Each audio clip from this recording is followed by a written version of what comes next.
हिंदू पंचांग के अनुसार प्रतिवर्ष पुत्रदा एकादशी का व्रत पौष माह की शुक्ल पक्ष की एकादशी को मनाया जाता है। आज पौष मास के शुक्ल पक्ष की एकादशी तिथि है और इस एकादशी को पुत्रदा एकादशी के नाम से जाना जाता है। कुछ स्थानों पर इसे पुत्रदा ग्यारस भी कहते हैं। पुत्रदा एकादशी का व्रत बहुत शुभ फलदायक होता है। इस कारण संतान पाने के इच्छुक व्यक्ति को इस दिन व्रत रखकर संतान की कामना करनी चाहिए, फिर चाहे वह पुत्र हो या पुत्री। मान्यता के अनुसार इस चर और अचर संसार में पुत्रदा एकादशी के व्रत के सम दूसरा कोई व्रत नहीं है। जिन व्यक्तियों को संतान प्राप्त होने में बाधा आ रही हो या जिन्हें पुत्र प्राप्ति की कामना हो, उन्हें पुत्रदा एकादशी का व्रत अवश्य करना चाहिए। इस दिन भगवान विष्णु और माता लक्ष्मी की पूजा करने के साथ व्रत रखने से व्यक्ति को हर दुख, पाप और रोगों से मुक्ति मिल जाती है। इसके साथ ही संतान की रक्षा भगवान विष्णु स्वयं करते हैं और संतान का भविष्य उज्जवल होता है तथा हजारों यज्ञ करने के बराबर फल की प्राप्ति होती है। जो भी व्यक्ति व्रत न भी रख पाए तो पुत्रदा एकादशी की व्रत कथा को सुनने से उनकी समस्त मनोकामनाएं पूर्ण होती हैं और अपार धन संपत्ति की प्राप्ति होती है। ऐसा स्वयं भगवान श्री हरि विष्णु जी ने कहा है। तो आज मैं आपको सुना रही हूँ पौष पुत्रदा एकादशी की बड़ी ही दुर्लभ कथा। आप लोग इन कथाओं को बड़ी ही श्रद्धा और प्रसन्न चित्त मन से पूरा अवश्य सुनिए। आइए भगवान श्री हरि विष्णु जी के चरणों का ध्यान करते हुए पुत्रदा एकादशी की व्रत कथा को सुनते हैं। भगवान श्री कृष्ण जी के चरणों में अर्जुन ने प्रणाम कर श्रद्धापूर्वक प्रार्थना की और कहा है, मधुसूदन, अब आप मुझ पर कृपा करके पौष मास के शुक्ल पक्ष की एकादशी की कथा को सुनाइए तथा इस एकादशी का क्या नाम है। अर्जुन के प्रश्न सुनकर भगवान श्री कृष्ण जी ने कहा, अर्जुन, पौष मास की शुक्ल पक्ष की एकादशी का नाम पुत्रदा है और इससे संबंधित जो कथा प्रचलित है उसे मैं तुम्हें सुनाता हूँ।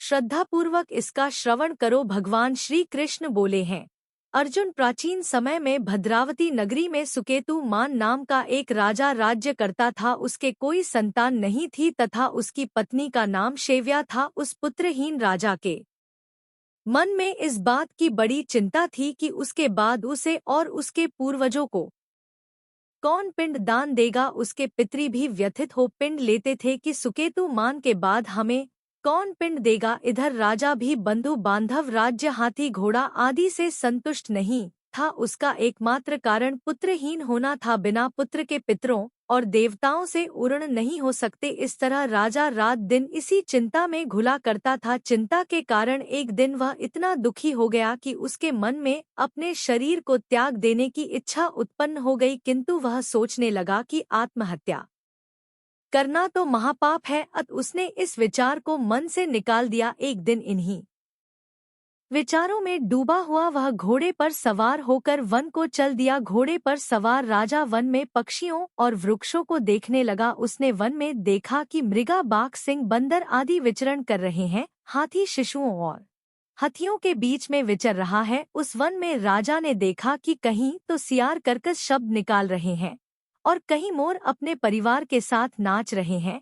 वन के दृश्यों को देखकर राजा और ज्यादा दुखी हो गया कि उसके पुत्र क्यों नहीं है। इसी सोच विचार में दोपहर हो गई। वह सोचने लगा कि मैंने अनेक यज्ञ किए हैं और ब्राह्मणों को स्वादिष्ट भोजन भी कराया है, किंतु फिर भी मुझे यह दुख क्यों मिल रहा है। आखिर इसका कारण क्या है। राजा मन ही मन विचार करने लगा कि अपनी व्यथा किससे कहूँ और कौन मेरी व्यथा का समाधान कर सकता है। अपने विचारों में खोए राजा को प्यास लगने लगी और वह पानी की तलाश में आगे बढ़ा। कुछ दूर जाने पर उसे एक सरोवर मिला। उस सरोवर में कमल पुष्प खिले हुए थे। सारस, हंस, घड़ियाल आदि जल क्रीड़ा में मग्न थे। सरोवर के चारों तरफ ऋषियों के आश्रम बने हुए थे। अचानक राजा के दाहिने अंग फड़कने लगे। इसे शुभ शगुन समझकर राजा मन में प्रसन्न होते हुए घोड़े से नीचे उतरा और सरोवर के किनारे बैठे हुए ऋषियों को प्रणाम करके उनके सामने बैठ गया। ऋषिवर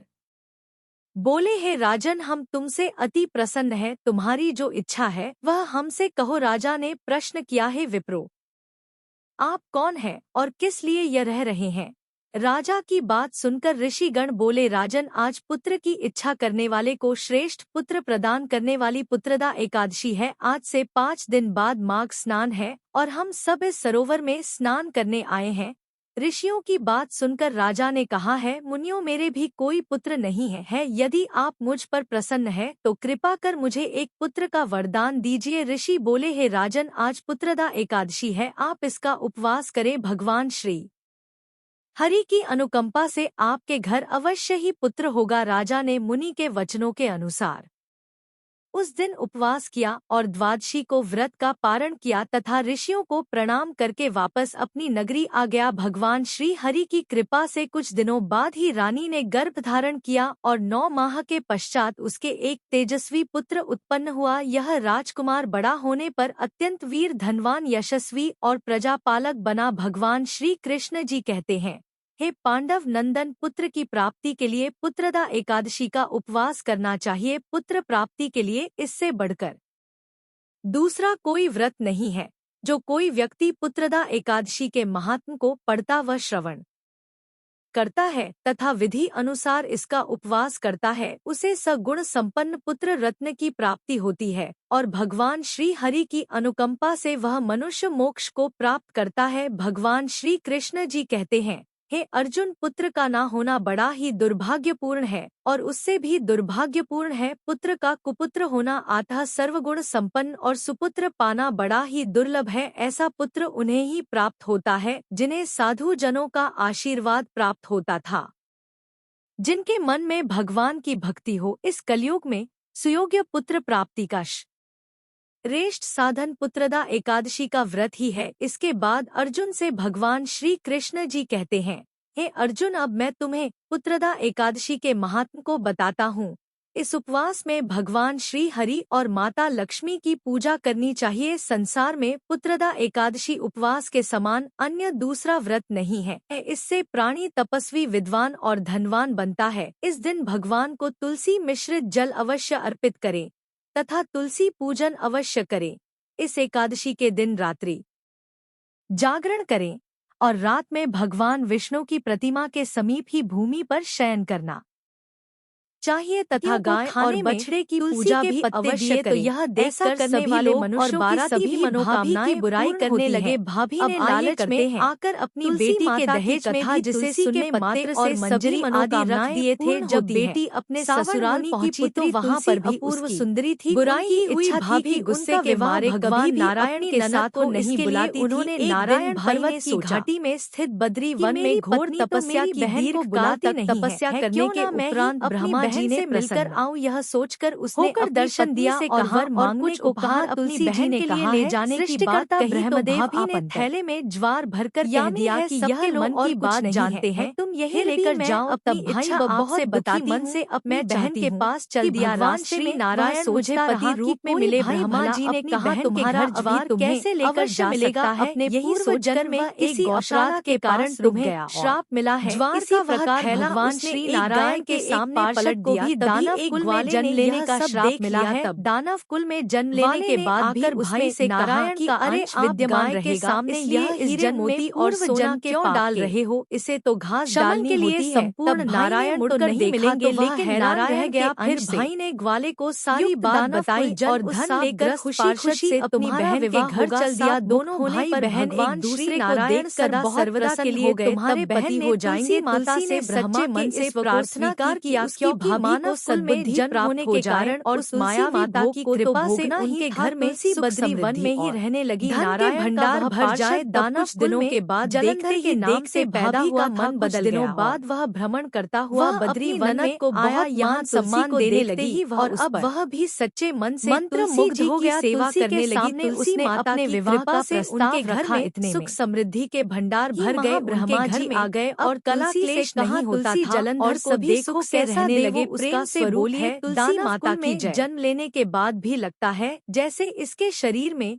नारायण का वास हो। तुम प्रस्ताव को सहज स्वीकार कर लो। तुलसी को भी लगा कि उसकी तपस्या पूर्ण हुई, उसे इच्छित फल मिला है। जालंधर के साथ उसका गंधर्व विवाह हो गया और वह जालंधर के साथ उसके महल में पत्नी बनकर आ गई। जालंधर ने अपनी परम सुंदरी सती साध्वी पत्नी तुलसी के साथ बहुत दिनों तक राज्य किया उसने, अपने राज्य का इतना विस्तार किया कि देवलोक तक उसके अधिकार में आ गया।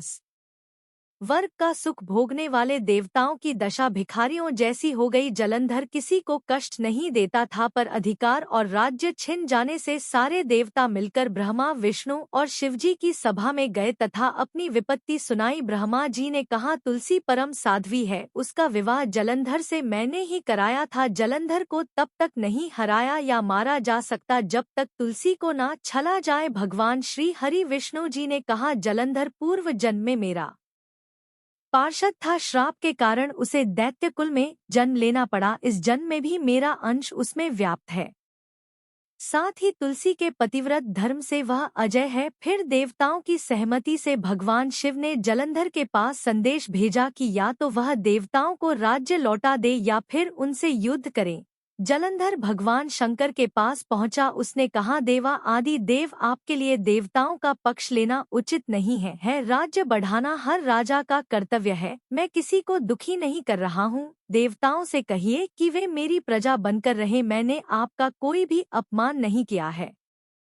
हमारा आपका युद्ध शोभा नहीं देता है। अगर आप हार गए तो बड़ी लज्जा की बात होगी। मैं हार गया तो आपकी कीर्ति बहुत अधिक नहीं बढ़ेगी। भगवान शंकर फिर हंसने लगे। वे तो सब रहस्य समझते थे। तुलसी और जलंधर के पूर्व जन्म के श्राप की अवधि लगभग पूरी हो चुकी थी। फिर शंकर जी बोले, इसमें कीर्ति और लज्जा की बात नहीं है। तुम देवों को राज्य लौटा कर उन्हें उनके पद पर प्रतिष्ठित होने दो। युद्ध से बचने का यही एक उपाय। जलंधर ने कहा, मैंने युद्ध के बल से देवलोक जीता है, कोई उसे युद्ध के द्वारा ही वापस ले सकता है। यह मेरा अंतिम उत्तर है। अब मैं जा रहा हूँ। ऐसा कहकर जलंधर चला गया। उसने अपनी पत्नी तुलसी को सारी बातें बताई और कहा, कर्म भोग सब काल सूत्र में बंधा है। जीवन में हर्ष, शोक, भय, सुख, दुख, मंगल अमंगल काल के अधीन है। हम तो केवल निमित्त हैं। संभव है भगवान शिव देवों का पक्ष लेकर मुझसे युद्ध करें।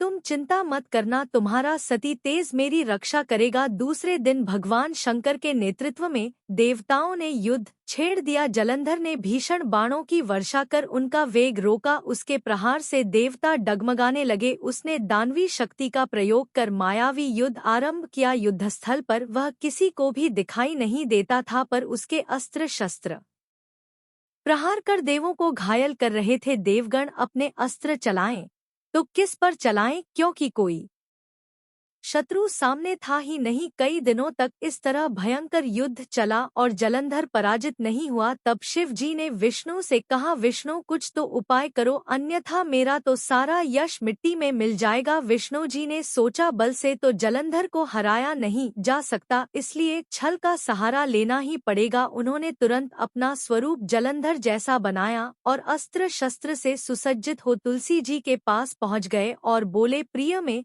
युद्ध जीत गया। सारे देवता भगवान शंकर समेत मुझसे हार गए। इस खुशी में आओ, मैं तुम्हें अपने अंग से लगा लूं। पति को प्रत्यक्ष खड़ा देख तथा विजय का समाचार सुन वह दौड़कर मायावी जलंधर के गले से लिपट गए। इस प्रकार पति पत्नी दोनों ने आलिंगन हो खूब खुशी मनाई। पर पुरुष के साथ इस प्रकार के व्यवहार से उसका सती तेज नष्ट हो गया। उसका सती तेज जो जलंधर की कवच के रूप में रक्षा कर रहा था, वह कवच नष्ट हो गया। जलंधर शक्तिहीन हो गया। यह जानते ही भगवान शंकर ने उस पर अपने त्रिशूल से प्रहार किया। त्रिशूल के लगते ही जलंधर जलकर भस्म हो गया। जलंधर के म को जानकर भगवान विष्णु अपने असली रूप में आ गए। सामने अपने पति जलंधर के स्थान पर भगवान विष्णु को खड़ देख तुलसी बहुत विस्मित हुई। उसको पता लग गया कि स्वयं नारायण ने उसके साथ छल किया है। क्रोध में आकर तुलसी जी ने श्राप दिया और भगवान विष्णु से कहने लगी, एक सती स्त्री का सतीत्व भंग करने के अपराध में